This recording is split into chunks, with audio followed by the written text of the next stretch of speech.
Chapter 17 Escape. Glissa crouched and watched the approaching goblins. They didn't seem in a great hurry and weren't brandishing any weapons. Unless they recognized Slobad, he was probably better off if she stayed hidden. She slid her sword from its sheath and readied herself. Slobad looked up as the trio of goblins approached. His hand slipped inside the satchel. Take it easy, thought Glissa. Smile and stay calm. Just get rid of them and get back to work. We don't have much time before someone notices the cultists are missing. All the goblins in the chamber were busy with other tasks. One large group worked on a ruptured duct, while several smaller groups hauled metal towards the furnace, or picked through similar debris piles strewn about the chamber. Glissa looked back at Slobad and saw that he had moved down the pile away from Bosch's body to meet the approaching group. They scrambled over the debris in that direction. Two of them lifted a goblin body off the pile and began hauling it back down the pile. The third goblin patted Slobad on the shoulder, then followed the other two. Slobad sauntered up the pile towards Bosch. The three goblins moved off towards the furnace, burdened by the weight of the body. As they crossed one of the bridges, the lead goblin tripped and lost his grip on the body. The dead goblin dropped onto the path and almost bounced over the edge, pulling the second goblin with it. The clumsy goblin caught an arm, diverting the disaster, but the third goblin ran up, smacked the clumsy one in the head and shouted at him. Slobad, meanwhile, had gotten Bosch's head and body back together, and was now working on the legs. As Glissa watched him attach the golem's legs, she wondered how they were going to get out of here. Slobad had to lead the cultists through the ducts, but Bosch wouldn't fit, a fact that had gotten the metal man in this predicament in the first place. Glissa glanced back towards the door of the cells and saw a group of goblins heading up the ramp towards the holding area. They looked different from the ones working around the furnace, clad in long leather shirts like the one Dwogget wore. The one in the lead had an ornate fire tube that looked more ceremonial than functional. It seemed to have several iron tubes twisted around each other and welded together, reminiscent of the look of the walls of the furnace. Something told Glissa these were shamans. They must be coming to escort Dwogget and the cultists to their trial, or perhaps straight to their execution. Either way, Slobad and Bosch were out of time. As soon as the shamans found the empty cage, the alarm would be raised. The elf left her hiding spot and ran for the ramp towards Slobad and Bosch, hoping nobody would see her. The last thing she needed was to draw attention to Slobad, but it looked as if their luck had run out. The goblin who had dropped the body earlier was now walking backwards with his load. Glissa glanced at the trio, just as the lead goblin looked up. "Blair," muttered Glissa as three goblins turned and started back towards the debris pile, pulling out their fire tubes as they ran. Glissa hurried, but the pathways were narrow, and one misstep would send her flying to the rough floor, or worse, down into the pit. The alarm sounded just as she reached the door of the furnace chamber. The shamans ran from the holding area, screaming and banging the iron walls with their fire tubes. The noise echoed through the cavern. All around her, goblins hammered the walls and floors in response. It was an odd alarm system, but it certainly was effective. Glissa veered towards the goblin trio to divert attention away from Slobad for a little longer. The three goblins were too busy running to hammer the floor. They seemed intent on taking the intruder on their own. Bad decision, thought Glissa as she noticed where they were standing. She sheathed her sword and sped up as much as she dared. The goblins did just what she hoped they would do. They stopped right where they were and took up a defensive stance, right in the middle of a bridge. The leader of the group pushed the other two carriers in front of him. As Glissa neared them, she dived forward into a roll. She stuck her elbows out as she moved through the front two, swiping their stubby legs out from under them. Both goblins flew off the side of the path into darkness. Glissa barreled on past them to the leader of the group.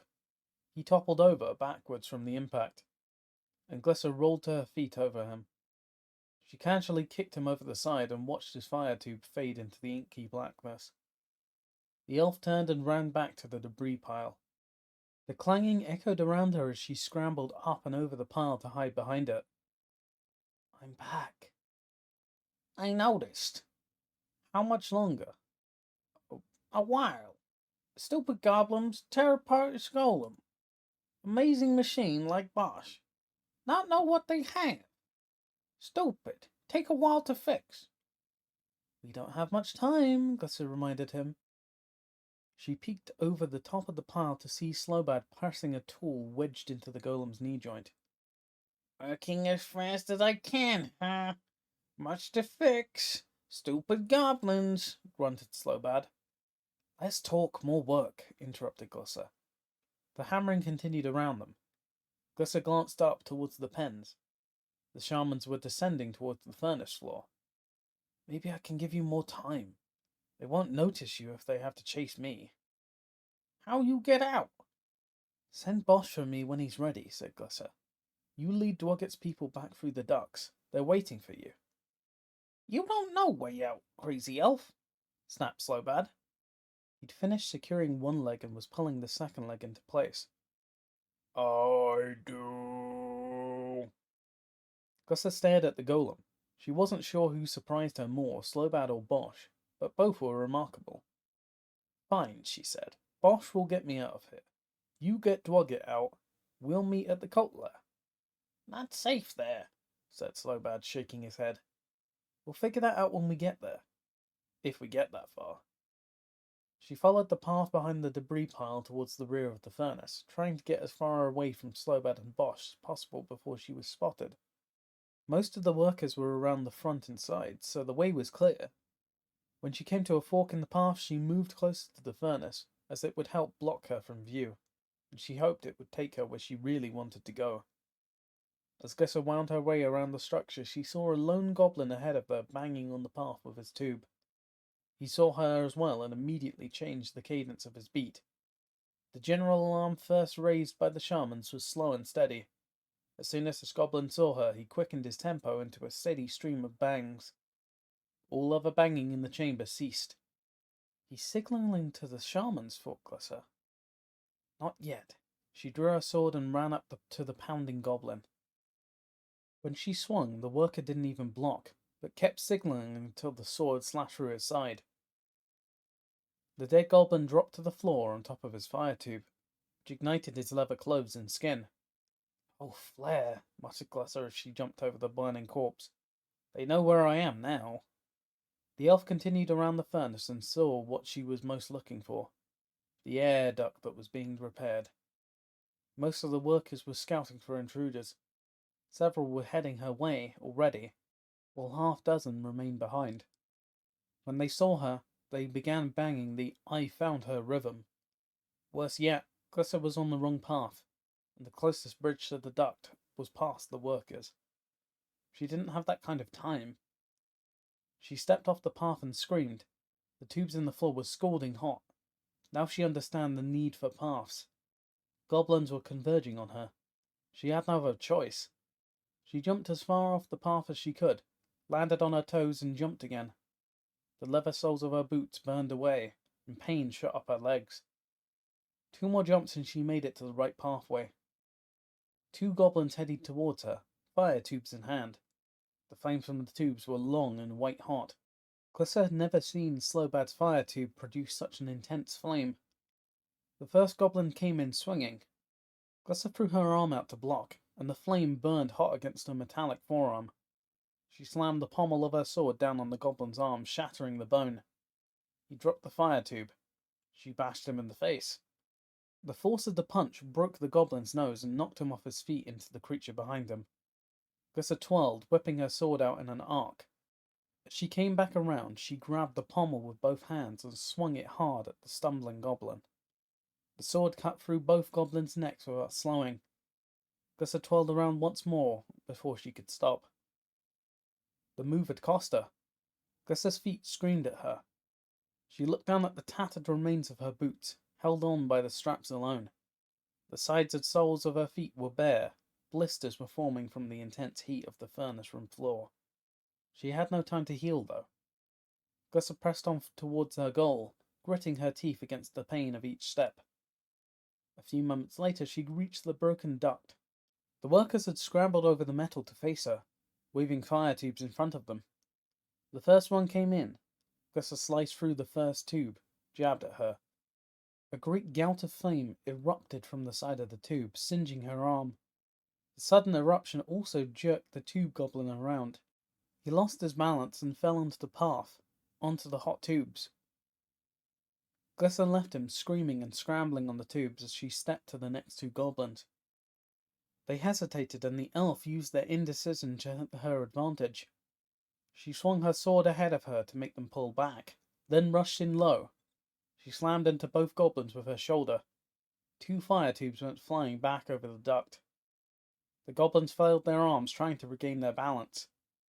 Glissa kicked her leg out to one side and punched the other way. Her foot slammed into the knee of one opponent just as she smacked the other goblin with the pommel of her sword. She could hear the knee pop as her punch shattered the other goblin's jaw.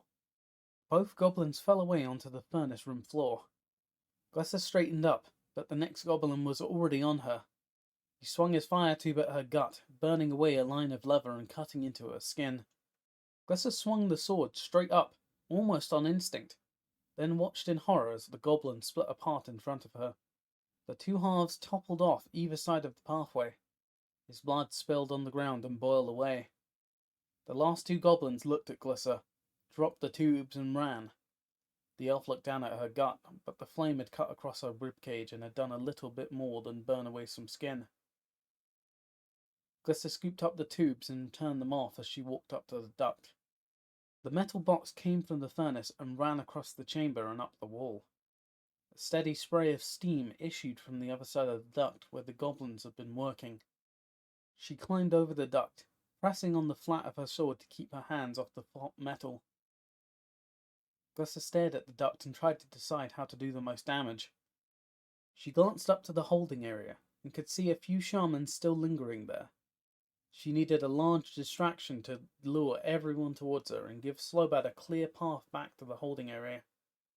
When she looked back at the duct, the elf saw one of the goblins she had shoved off the path creeping towards her. She swung her sword in a flash across the top of the duct, sliced through the creature's ribs. He fell back, but the others were coming, including the rest of the shamans. Glissa was out of time. This is gonna hurt. She took two of the fire tubes she had scavenged and slammed them down on top of the duct, side by side. Raising her sword over her head in both hands, she tilted her head back to the side behind her arms and slashed through the tubes and into the duct. The tubes exploded in twin balls of flame. The force of the blast went down the duct through the gash made by Glissa's sword. The elf was flung up and away from the duct. She landed hard on her back on the edge of the nearby bridge, and her sword clattered from her hands. Groggy and disorientated from the blast, she stood up just as the joints to either side of the hole in the duct tore apart. Steam erupted from the severed duct. A great gout of hot air hit Glissa in the face and knocked her backwards. Her feet left the edge of the path. She threw out her hands blindly and grabbed the path. Her claws dug into the rusty metal and her muscles flexed as she swung under the bridge. She could see nothing but blackness beneath her. For all she knew, she could be hanging over the mother's womb. If she let go, she thought she might fall right down into the center of the world. "Not today," she said. She tried to claw her way back up onto the bridge, but the rusty metal flaked away under her claws. She decided to swing her legs to get her foot onto the bridge, but before she got her feet up high enough, Glissa heard footsteps above her. She let her legs drop beneath her and slowed her breathing. It was too late. The footsteps stopped right above her. Glissa heard metal scraping against metal and looked up to see the head priest standing above her. In one hand he had his ceremonial fire tube, Glissa's sword in the other. "You have damaged the great furnace. For that alone you should die, huh? Are you the one who freed my prisoners?" "What prisoners?" "I think you know. I'm sure it's no coincidence, huh? An intruder destroying the great furnace, and the prisoners are free? Two are connected." "I don't know what you're talking about," gasped Glissa. She tried to swing her leg up at the bridge again, but the shaman swatted at her with the flat of the sword. "Tell me where cultists are and I'll let you live, huh?" "Give me back my sword, and I'll let you live." "This sword?" shrieked the shaman, brandishing the new weapon. "I found this on the bridge. It belongs to me now. Help me up and I'll show you where the prisoners are. I have seen you fight, ha! I believe I am safely with you there. Now, you tell me what I want to know. I have the upper hand here. Maybe, but I have your foot. She dug her claws in with one hand and grasped the ankle of the shaman with the other. With a quick yank, she pulled on the shaman's leg over the edge. Unbalanced, he dropped unceremoniously on his back above Glisser. She yanked on his leg again and pulled him off the bridge. The shaman swung below Glisser, upside down at the end of her arm. She held on tight, but she could feel her grip on both his ankle and the bridge slipping. The goblin grabbed her sword in both hands. You want this sword so much. I give it to you, huh? Do that, and we both die. Glisser heard the lesser shaman scrambling above her. Stay back, or I'll drop your chief priest into the mouths of the mother, she shouted. The scrambling footsteps receded. The shaman glared at her, a defiant look in his eyes. Drop me, and you lose your sword. I don't have time for this. More footsteps, heavy ones. The goblins above her screamed. One by one, they fell over the edge. Glisser saw a massive club swinging back and forth above her, knocking goblin after goblin off the bridge. She looked back down at the shaman and smiled. My bride is here. It's time to go. The goblin shaman screamed and swung the sword at Glisser. But the elf was too fast for him. She kicked her feet at his hands and knocked the sword up into the air, then released her grip on the goblin's ankle and grabbed the pommel as it dropped past her. The shaman fell down into the blackness, screaming and flailing his arms. A moment later, Bosch's massive hand reached over the ledge and pulled Glisser up onto the bridge. Bosch bent down to pick up his club. It was the golem's other arm. He grasped his own hand in a weird handshake and stood up. No time to finish reconstruction. You required help. Thank you, said Glisser. Slowbad make it out okay? The golem nodded. We'd better leave as well. We can't let him beat us there. Glisser climbed onto the golem's shoulders.